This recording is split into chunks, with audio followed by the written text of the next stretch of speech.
এক গ্রামে দুই বন্ধু থাকত, রমেশ ও সুরেশ। তারা দুজন ওই গ্রাম থাকতেন, তারা দুজন খুব ভালো বন্ধু ছিল। কিরে রমেশ, তোর বাড়িতে যাব একদিন, গিয়ে ঘুরে আসব অনেকদিন পর। তুই আমার বাড়িতে আসলি, আয় ঘরে বসে দুজনে কথা বলি একটু।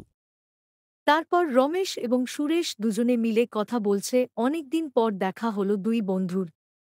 আচ্ছা ঠিক আছে, তাহলে আমি বাড়ি যাচ্ছি, তুই আসিস তাহলে। হঠাৎ করে সুরেশ একদিন রমেশের বাড়িতে যাবার জন্য রওনা দিল।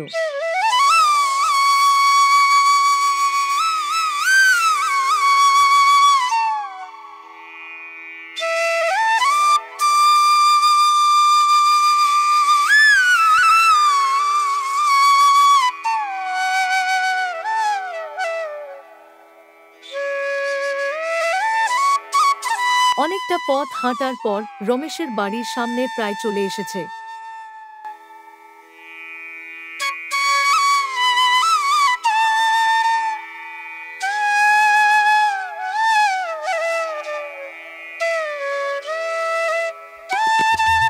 কিরে রমেশ, কেমন আছিস? ভালো আছিস তো?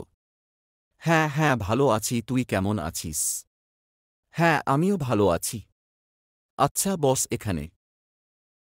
তারপর রমেশ এবং সুরেশ মিলে কথা বলছে। বলছি রমেশ, কেমন চলছে তোর দিনকাল? হ্যাঁ ভালো ভালো, তোর কেমন চলছে ভাই বল। হ্যাঁ আছি কোনরকম। সুরেশ এবং রমেশ দুজনে অনেকক্ষণ কথা বলার পর সুরেশ বলল, তাহলে রমেশ ঠিক আছে, আমি বাড়ি চললাম, আমার অনেক কাজ আছে রে, বাড়িতে গিয়ে একটু ঘুমাবো। আচ্ছা তাহলে ঠিক আছে, আমি যাব একদিন, সমস্যা নেই, তাহলে তুই যা। তারপর সুরেশ তার নিজের বাড়ির দিকে রওনা দিল।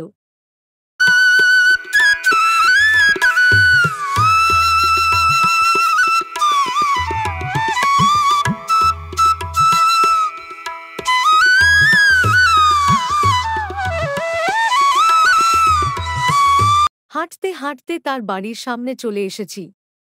তারপর ঘরের ভিতরে গিয়ে খাটের উপসল। না, শরীরটা খুব দুর্বল, একটু ঘুমিয়ে পড়ি। তারপর সুরেশ ঘুমিয়ে পড়ল। সুরেশ অনেক আলসি ছিল, তাই সারাদিন বেশিরভাগ ঘুমাত। ঘুমাতে ঘুমাতে পরের দিন সকাল হয়ে গেছে।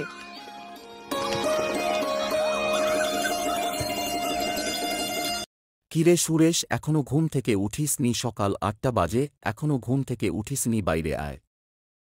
হ্যাঁ আসছি আসছি, দাঁড়া দাঁড়া। তারপর সুরেশ ঘর থেকে বের হল।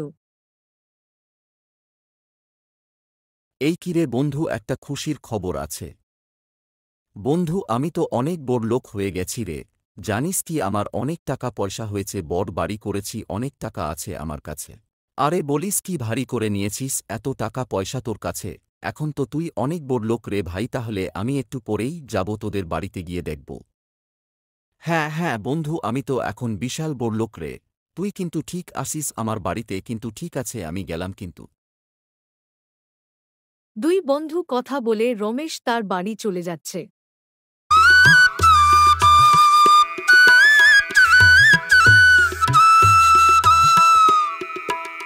ভালোই হয়েছে, রমেশ এখন বড়লোক হয়ে গেছে, আমাকে সাহায্য করবে, তাহলে যাই তার বাড়িতে। তারপর সুরেশ রমেশের বাড়ির দিকে যাবার জন্য রওনা দিল, আর মনে মনে খুব আনন্দ পাচ্ছে সুরেশ।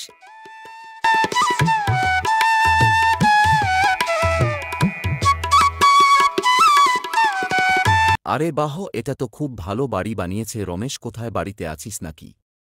এটাই তো তোর বাড়ি নাকি? কেরে, কে? ভিতরে আয়, ভিতরে আয়। তারপর সুরেশ রমেশের ঘরের ভিতরে যায়।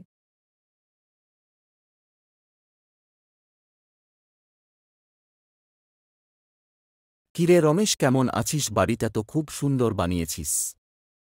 আরে হ্যাঁ হ্যাঁ, সুন্দর হবে না? বাড়িটা বানানোর জন্য ১ কোটি টাকা নিয়েছে বুঝলি, এত সুন্দর তো হবেই, টাকা থাকলে সবকিছু করা যায় বুঝলি। আচ্ছা বন্ধু, আমাকে একটা সাহায্য কর না, আমাকে কিছু টাকা দে না, তোর তো অনেক টাকা আছে, আমাকে কিছু টাকা দে, আমার খুব প্রয়োজন রে। না না, আমি তোকে টাকা দিতে পারবো না, আমি তোকে টাকা দিলে তুই আমাকে টাকা ফিরিয়ে দিতে পারবি না। তুই একটা ছোটলোকের বাচ্চা, বাড়ি থেকে বের হয়েছে, নয়তো মাইর খাবি। আজ থেকে তোর সঙ্গে কোনো কথা নেই, আমার, বেরিয়ে যা আমার বাড়ি থেকে। বন্ধু তুই এটা ঠিক করলি না, তাই বলে আমাকে ছোটলোকের বাচ্চা বলবি? আমি তোর থেকে এটা আশা করিনি। তোর আজকে এত টাকা হয়েছে বলে তুই এত অহংকার দেখাচ্ছিস। টাকার আমি আজকে একটা কথা বলে দিলাম, তুমি ভিক্ষুক হয়ে যাবি। তুই যে ব্যবহার না আমার সঙ্গে করলি, তোর এত বড় সাহস, তুই আমাকে এই কথা বলছিস? দাঁড়া, তোর খবর আছে আজকে। রমেশ এই কথা বলে সুরেশকে মারতে লাগল। শালা ছোটলোকের বাচ্চা, আজকে তোকে মেরে ফেলব, জীবনে আসবি না আমার বাড়িতে। তারপর সুরেশ রমেশের ঘর থেকে বেরিয়ে চলে আসলো আর বলতে লাগল, তুই আজকে যেটা করলি আমার সাথে সারা জীবন মনে থাকবে। আমি যেদিন বেঁচে আছি জীবন আসব না। ভালো থাকিস, চললাম। আরে হ্যাঁ হ্যাঁ, যা যা, ভাগ এখান থেকে। সুরেশ একথা বলে তার বাড়ির দিকে চলে যাচ্ছে।